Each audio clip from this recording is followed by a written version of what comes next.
quien está en tu pantalla es conocido como uno de los asesinos más despiadados en Nueva York, ya que en su caso se atrevió a violar, sodomizó y asesinó a su víctima sin piedad. Fue tal la hazaña con que lo hizo que las autoridades le otorgaron perpetuidad en prisión, la cual obtuvo desde los 13 años. Eric Smith es el nombre de quien en su momento fue identificado como el niño asesino, cuyo aspecto físico en un principio provocaba ternura, carisma y mucha confianza. Pero al conocer el crimen que había cometido, muchos quedaron horrorizados, pues nunca antes había presentado un caso tan aberrante en la corte, y aunque intentaron persuadir, su condena no sirvió, pues en su momento fue considerado como un niño peligro para todo aquel que se cruzara en su camino. Familia, ¿cómo están? Me da mucho gusto tenerlos un día más en el canal. Yo soy Laura y antes de comenzar te quiero pedir que si aún no te has suscrito, por favor no dudes en hacerlo y no te olvides de activar la campana de notificaciones para que te enteres en cuanto suba un video nuevo. Y ya sin más que decir, comenzamos. Si googleamos la palabra asesino, inmediatamente nos saldrán muchas imágenes de hombres y mujeres con rostros que causan terror, con ojos fijos, y en algunos casos mostrando una pequeña sonrisa que revela que no sienten remordimiento por sus crímenes. Pero en el caso de Eric Smith, es lo opuesto, pues su semblante durante las audiencias celebradas en Nueva York se mantuvo así, sin mostrar un solo sentimiento. Esto tiene una explicación según sus médicos psiquiatras, que había sido generado por un síndrome poco común, denominado trastorno explosivo intermitente, que se caracteriza por una explosión extrema de enfado, en forma de rabia incontrolada, el cual había sido provocada por su madre debido a una medicación para controlar la epilepsia que había tomado durante el embarazo. El nombre de la droga era tridione, que podía provocar en el feto un daño irreversible y una enfermedad infrecuente. El psiquiatra del menor de edad, Stephen Herman Smith, explicó que posiblemente el tridione provocó algún daño irreversible en el cerebro del niño Smith, y eso se agravó debido a que sufría bullying en la escuela y recibía poca atención de parte de sus padres. Fue entonces cuando el silencio en la corte se hizo presente. ¿Quién era este niño en realidad? ¿Qué escondía detrás de ese rostro inexpresivo? Que no estaba consciente que estaba a punto de enfrentarse a la máxima condena que solo se les otorga a los asesinos más despiadados. Y tras conocer su historia, las opiniones se dividieron.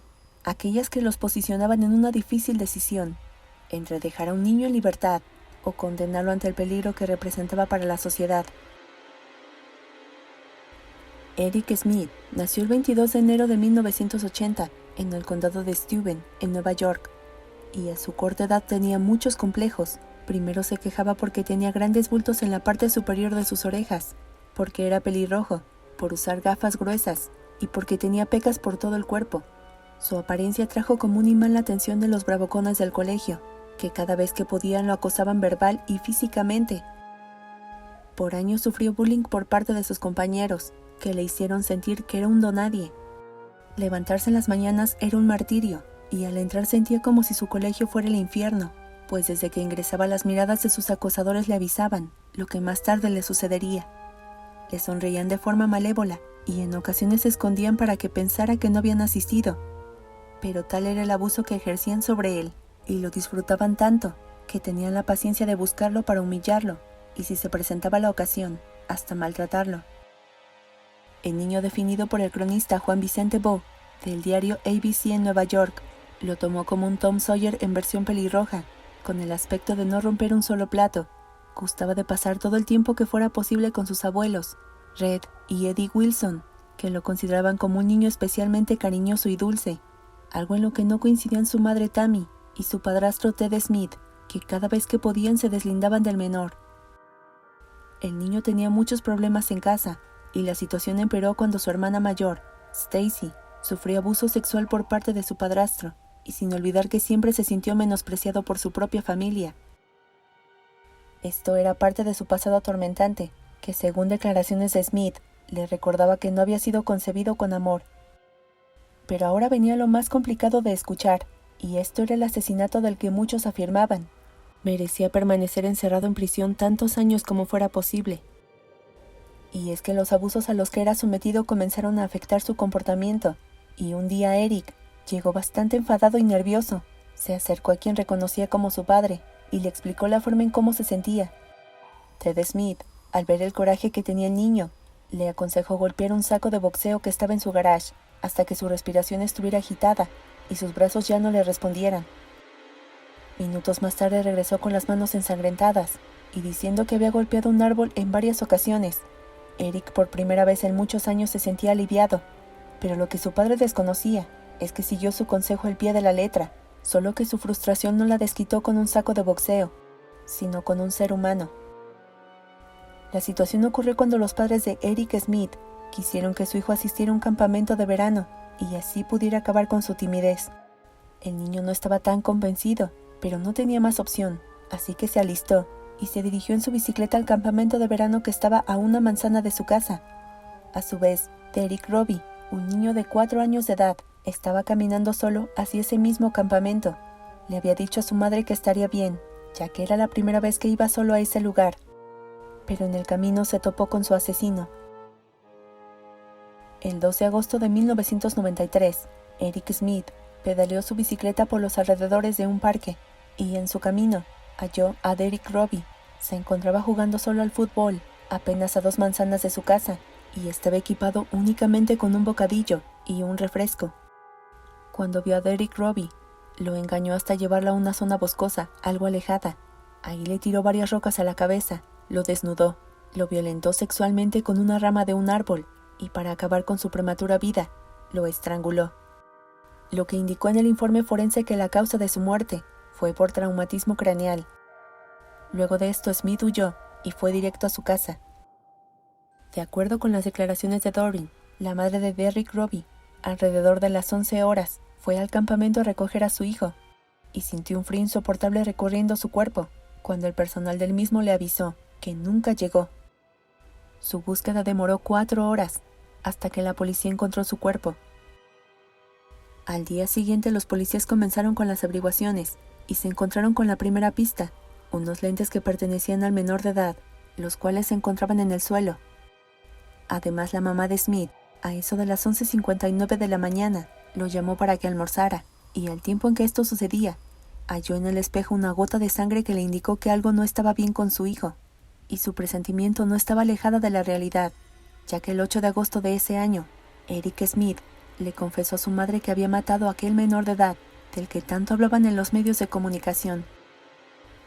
La familia Smith informó a la policía más tarde, y a la mañana siguiente le pidieron a Eric que los llevara al sitio en donde le quitó la vida, y justo cuando llegaron les indicó todo lo que había sucedido detalladamente, y tras haber obtenido su confesión, de inmediato inició su juicio.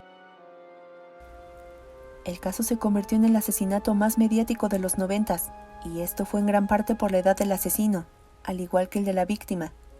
El modus operandi que había elegido Eric nunca antes se había visto, pues una vez que terminó con su cruel acto tomó la bolsa del almuerzo de Derek Robbie, aplastó un plátano, echó varios tragos a su bebida de Kool-Aid y derramó el resto sobre el cadáver. Las audiencias se dieron una detrás de otra, y como lo esperaban, se planteó la posibilidad de que Eric Smith padeciera una enfermedad mental grave, pues su madre afirmó que su hijo de 13 años le había contado que ni él sabía por qué lo había hecho. Argumentaba que él estaba consciente del mal que le había hecho a una familia, y que ante la ley él era el responsable. Palabras que provinieron de su boca, pero que no presentaba ninguna emoción, ni mucho menos remordimiento. Sin embargo, hubo momentos en el que el jurado fue testigo del carácter rudo del homicida, pues llegaba a golpearse, y se exaltaba hasta perder los estribos. Esto lo llevó a ser diagnosticado con un trastorno provocado por todo el abuso que sufrió a su prematura edad.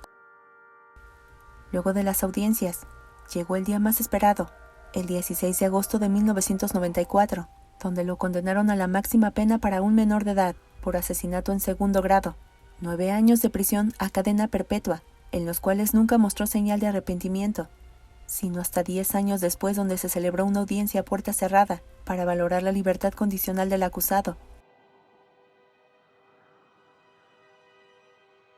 Estas palabras fueron expresadas por Eric Smith en la corte, posiblemente para conseguir lo que tanto buscaba, pero no sucedió, pues los intentos fueron inútiles, y hasta 2001 permaneció en una prisión de máxima seguridad de Dannemora, y a partir de entonces fue transferido a diferentes centros con seguridad media.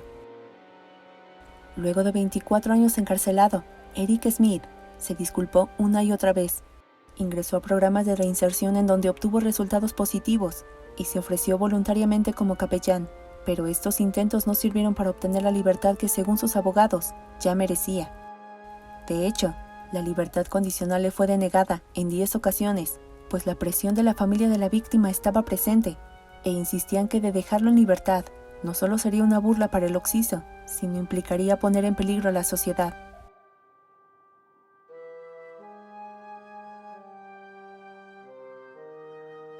Estas palabras provinieron del fiscal John Tony, quien apoyó la preocupación de la familia y decidió que lo mejor era dejarlo como una duda que averiguarlo.